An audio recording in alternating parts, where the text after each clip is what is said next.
बिस्मिल्लाहिर्रहमानिर्रहीम।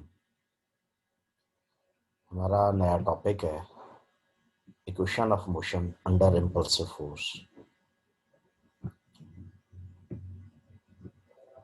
ये जो टॉपिक इम्पल्सिव फोर्स है, इसका कॉन्सेप्ट फिजिक्स में फर्स्ट ईयर में भी 11वीं क्लास में भी इस्तेमाल होता है। इम्पल्सिव फोर्स सडन फोर्स को कहते हैं जो चेंज इन मोमेंटम को डील करती है। अब देखते हैं हम कि इक्वेशन ऑफ मोशन ऐसी सूरत में क्या बनती है। Let us suppose that a fluid in motion is subjected to external impulsive force. कुछ फ्लूइड एलिमेंट है वो इन मोशन मूव कर रहा है किसी इम्पल्सिव फोर्स के सबब से। An impulsive force is that force which acts suddenly for a very short interval of time. जबरदस्त बेहतरीन डेफिनेशन बनी है। इम्पल्सिव फोर्स एक ऐसी फोर्स होती है जो शॉर्ट इंटरवल ऑफ टाइम में एक्ट करती है। The disturbance produced in this case are propagated instantaneously throughout the fluid. कहते हैं इस सडन फोर्स की वजह से जो डिस्टर्बेंस आती है वो थ्रू आउट द फ्लूइड होती है।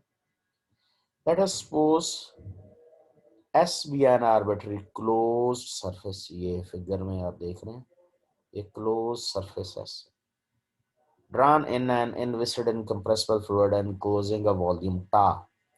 और इस क्लोज सरफेस के अंदर जो वॉल्यूम है दैट वॉल्यूम इज टा। लेट एफ ये फोर्स है ऊपर, टिल्ट साइन डाला है हमने। Be the external impulsive body force per unit mass. Force पर वेक्टर का साइन होता है, बार होता है, लेकिन ये फोर्स तो है, शो किया गया है ये इम्पल्सिव फोर्स, इसलिए ये इम्पल्सिव फोर्स होने के नाते से ये टिल्ट साइन इस एफ के ऊपर लगाया गया। Let V1 and V2 be the velocities of the fluid at a point P with an S just before the impulse and just after the impulse respectively. दो अदद वेलोसिटीज अब हमारे सामने है जी। एक वेलोसिटी V1 है, दूसरी वेलोसिटी V2 है। V1 इम्पल्स अप्लाई होने से पहले है और V2 इम्पल्स अप्लाई होने के बाद। लेट W स्मॉल w ऊपर tilt sign be the impulsive pressure, क्योंकि फोर्स लगी है तो उसमें प्रेशर तो आएगा, तो इम्पल्स फोर्स लगी है इसलिए टिल्ट साइन यूज किया जा रहा है ऊपर। Impulsive pressure on the element delta. अच्छा ये क्लोज सरफेस है, इसमें एक एलिमेंट है हमारा डेल्टा, उसमें से हम ले रहे हैं।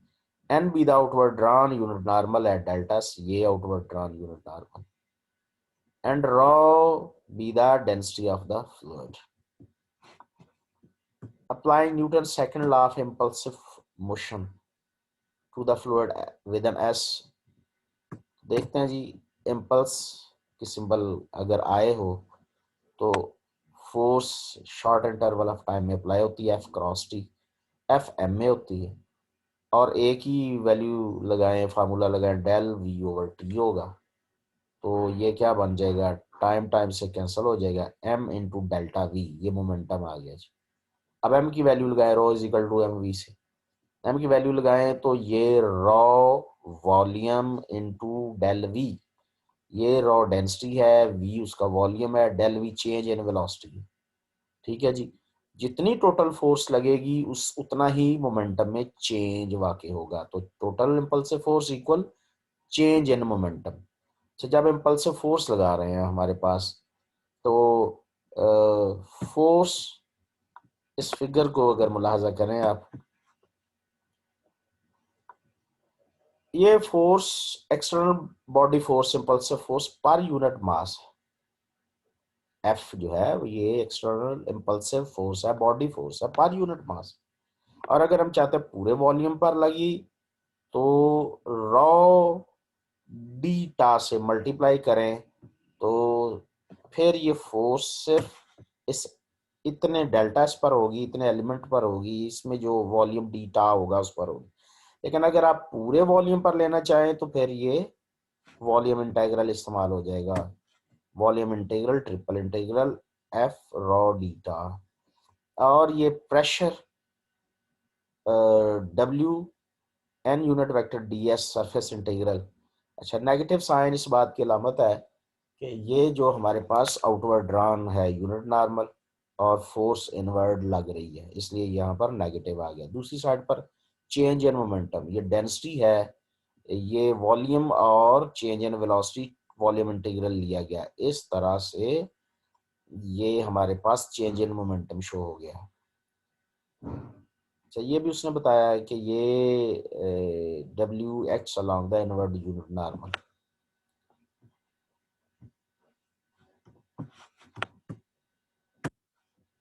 अब हमारे पास ये वॉल्यूम इंटीग्रल है, ये भी वॉल्यूम इंटीग्रल है, ये सरफेस इंटीग्रल है। हम ग्रेडियंट थ्योरम अप्लाई करके इसको किसमें शिफ्ट कर देंगे, वॉल्यूम इंटीग्रल में शिफ्ट कर देंगे। ये है जी सरफेस इंटीग्रल। जब ये volume integral gradient theorem apply होगा तो डेल डब्ल्यू डीटा आ जाएगा और ये वॉल्यूम इंटीग्रल में चेंज हो जाएगा। अब जो आपने कमेंट सेक्शन में जाके इस फर्दर बात करते हैं, जो क्वेश्चन लिखने हैं वो ज़रा इंपॉर्टेंट नोट फरमा लें यहाँ पर। इसमें आपने what is impulse, what is momentum, ठीक है जी, और what is pressure after impulse, 3, और 4th है जी ग्रेडियंट थ्योरम। अच्छा, ये वहाँ अप्लाई कर दीजिए। ये दो तो पहले वॉल्यूम इंटीग्रल है इस क्वेश्चन में, ये भी और ये भी, ये हमने बाय ग्रेडियंट थ्योरम हमने वॉल्यूम इंटीग्रल में चेंज किया। अब ये सारी टर्म्स एक तरफ अगर ले आते हैं ऑन वन साइड, तो ये हमारे पास इस तरह का वॉल्यूम इंटीग्रल बन जाएगा, ठीक है जी। अब यहाँ से इंटीग्रल कॉमन, ये अंदर इंटेग्रेंड आ गया, जीरो इंटीग्रेशन आ रही है, इसका मतलब इंटेग्रेंड जीरो रखा गया। अब यहाँ पर v2 माइनस v1, और ये एक साइड पर शिफ्ट किया, दूसरी साइड पर ये दोनों होंगे, रॉ से डिवाइड कर दें। ये जो इक्वेशन आई है which is required equation of motion under impulsive force in vector form, ये भी याद रखें, required equation of motion under impulsive force in vector form. अच्छा, इसके जब कंपोनेंट्स बनाने हैं तो जाहिर है वेलोसिटी के हमारे पास कंपोनेंट यू वी डब्ल्यू होते हैं, फोर्स के F X F Y F Z होते हैं। ये जब इसके कंपोनेंट्स बनेंगे तो हमारे पास इस इक्वेशन की कंपोनेंट फॉर्म में पहला कंपोनेंट है U two minus U one equal F X minus one over rho partial W और पार्शल एक्स। लाइकवाइज इसका सेकेंड और थर्ड कंपोनेंट है, ठीक है जी। अब इसके पार्टिकुलर केसेस इंशाल्लाह डिस्कस करते हैं नेक्स्ट लेक्चर में। आज के लिए इतने, थैंक यू वेरी मच, अल्लाह हाफिज़।